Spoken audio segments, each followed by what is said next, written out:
Well, now it's time for our weekly discussion of the news with Newsmakers. And joining us today, Rebecca Huntley, who's a social researcher and the director of the Ipsos Mackay report, and Paul Howes, who's the National Secretary of the Australian Workers' Union.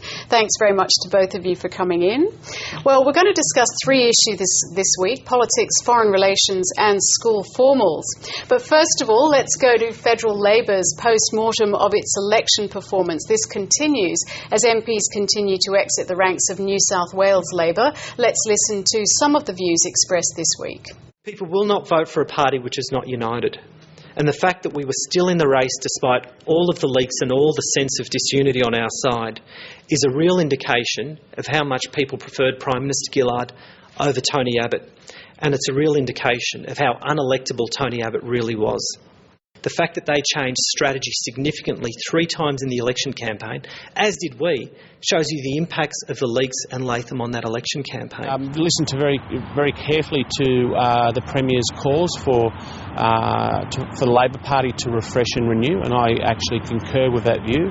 And there's no other better way than to achieve that than to be part of that process. So, politics in general, every politician looks the same.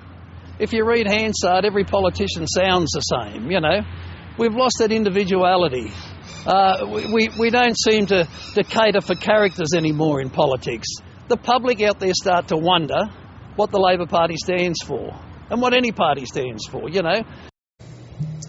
Well, some interesting views there. Paul Howes, I have to ask you first, what do you feel when you listen to those kind of views?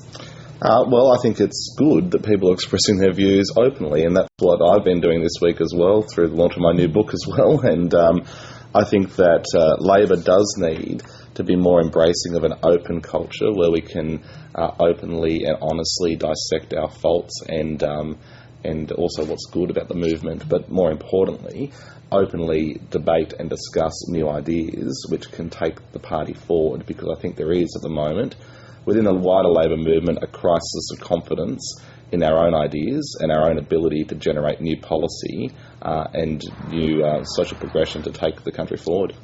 Rebecca Huntley, do you think it's good to literally be airing your washing in public? Well, I mean, that's a question of political strategy, but I look at that and think the Labor Party actually had a lot of these discussions in the 90s, late 90s, and early 200s. I mean, there were books, there were discussions, there were conferences. What does Labor Party mean? How do we renew? How do we change the structure of the party? And there are a couple of things that came out of that. But it's like we're continuously having this discussion without enough resolution. And now the Labor Party's in government, and you think you have to be careful about how much you tear each other apart. And this happened during opposition, and it's going into government. That's the concern that I would have, and particularly I think also from voters' point of view, the very strong message we get from our research is just get on with the job rather than too much introspection. Paul Howes, that's it from a social researcher. Why doesn't Labor just get on with the job rather than continually conducting this post-mortem? Well, Rebecca's right. There was that period, particularly between 98 and I reckon 2004, where there was a lot of internal debates. You had people like Lindsay Tanner putting out his book Open Australia. You had Mark Latham with the third wave, stuff. And also the conference which reconsidered things like voting for direct voting for party leaders and so forth. I think what happened was that in 2006, all of that was dumped, right? And it was said, we need to be a disciplined Lockstead movement to win government. I think that's right. But then once we got into government, the ideas continued to stop, and there was no discussion about new ideas. And that kind of view, I remember one time a Labor figure said, the moment we win, we don't have to have these discussions anymore. And in fact, those discussions were never really concluded. That's right. And it kind of stopped, it's okay, we've got Kevin Rudd, it's fine. But actually that was a band-aid on a broader problem. But how useful is it, for example, a quote from your book that was published this week: Abbott will become Prime Minister not because of some major mood for change, but because of the vindictiveness of a former Labor Prime Minister who's determined to make sure that if he can't be Prime Minister, then no one else on our side will. Does it really help to have that kind of information out in the public domain? Yes, because the problem in modern politics at the moment is that I thought that at the time. A lot of other people thought that at the time. But normally you wouldn't actually say that. Yeah. And there's been a culture developing within Labor, particularly since 2006, where if you dared to question the current orthodoxy of the leadership, then you were shunted, you were held down, you were put into a side corner. Now, I believe in party discipline. In fact, that quote is criticising people for not being disciplined during a campaign. But I also think that there is a crisis of ideas within the movement. We're not quite sure what it is now that we're in government we want to achieve. And the only way you'll get those ideas coming out and having those free-ranging discussions is if you have a culture where people can run ideas up the flagpole without having their heads cut off. Now, we did that. We did that in the late 90s and early 2000s. It's different when you're in opposition. You couldn't have someone like, the shadow finance minister, as Lindsay Tanner was, writing a book like Open Australia now. But you can have people in the movement having those discussions, and you should be able to have open debates. I mean, the last LP National Conference, there wasn't a single debate or a single vote on any issue because the Prime Minister at the time said, I will not have a single debate or a single vote on any issue. He said it to me directly. And that is a bad culture. That can't continue. Okay, well, the debate is obviously going to go on there. Now, it's a good week to discuss foreign relations with Hillary Clinton's visit earlier in the week and the G20 in Seoul, of course. No real announcements made on the US-Australia relationship. What does it say about the relationship now, Paul? Well, I think Australians focus on the US-Australia relationship a bit too much. As if, they do, don't they? As if every time we meet with the US administration, we've got to expect a new base to be set up or something. I think Australians widely, on a bipartisan manner, accept that it's in our foreign interest, it's in our best interest and our national interest to have a strong relationship with the US to preserve that alliance.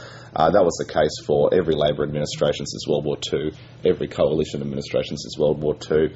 I don't think we need to sign a new treaty every time the Secretary of State comes to town or Prime Minister goes to Washington. And I don't think that there's much criticism of that relationship in the wider Australian public. I think certainly in some pockets of the left there are, but not in the wider context.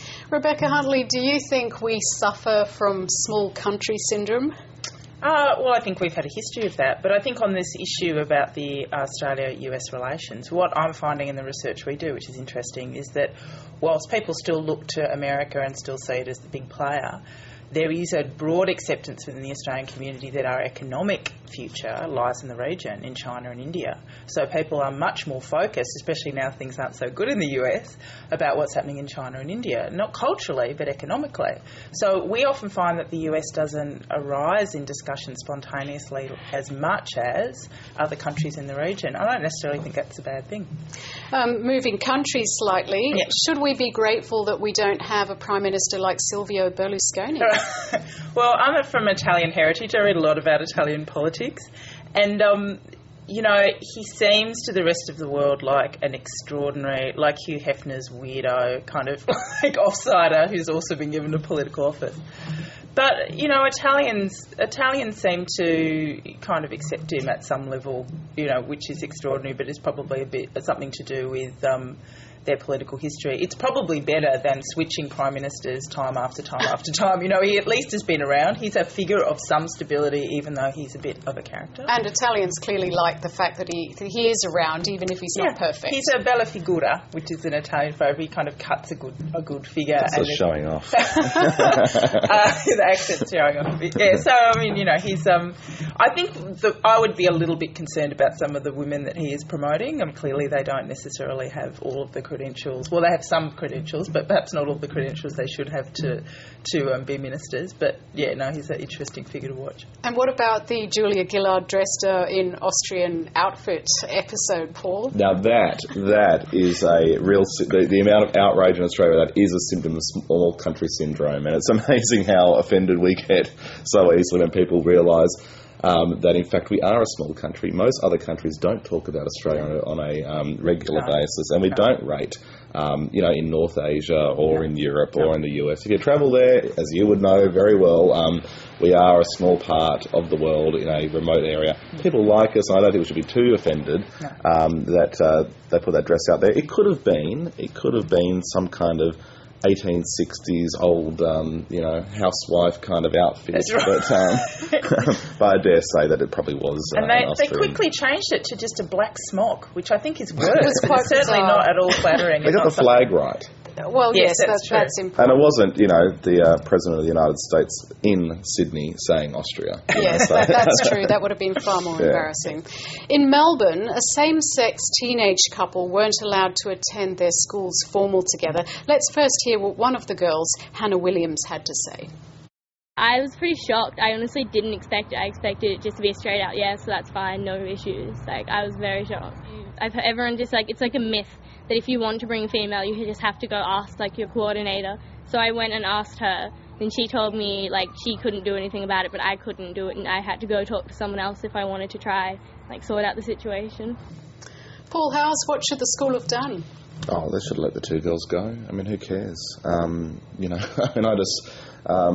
They're 15, 16. They should be able to make that decision at that age. I don't think all the publicity helps, particularly for young kids who might be, identifying as being homosexual and are in the closet. I think that all this kind of publicity could be actually a big negative for those guys, or girls, because they might think that if they do come out, they'll have this type of attention. Not everyone will have as supportive parents as clearly these girls at Ivanhoe Girls' Grammar have had. Why?